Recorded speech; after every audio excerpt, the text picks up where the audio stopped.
तर याला लागतंय #2627 सपला विषय. आता ह्यो काय विषय सांगतो भाऊन तुम्हाला. आपण निघालो गावात बेंगलोरच्या दिशेनं, घेतलं ज्योतिबाचं दर्शन.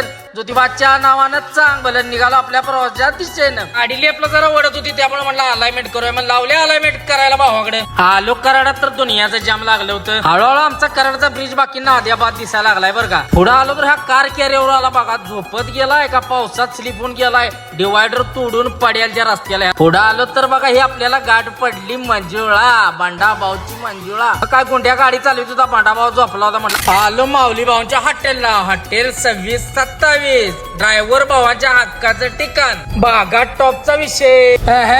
नाद करती का, यालाच लागतंय. तर याला लागतंय #2627 सपला विषय. अतूट मैत्री सपला विषय. पांडा बायला डॉगेच पाय दिसला. बोलिल्या लगेच आला. माणसंच काय बघा, प्राणी पण भावा प्रेम करते. टॉपचा विषय भावाचा. दिवसभर लई टाइमपास झाला होता. मग लावलं सणाना पिरी रिपीट. आलो डायरेक्ट बेळगावला. कारण जेवणाचा डबा आणला होता, त्यामुळे मग काय चपातीवर उसळवर लावला दणका. डायरेक्ट चित्रदुर्गच्या टोलवर आलो. पडलो 4 तास. सकाळ उठलो तर लईच उशीर झाला होता. मग लावलं रिपीट. आलो नाश्ता बिष्टा केला. आलो डायरेक्ट कंपनीच्या दारात. म्हणजे केली एंट्री लावली खाली करायला. आता भेटू भाऊ नेक्स्ट ब्लॉग मध्ये. जय महाराष्ट्र.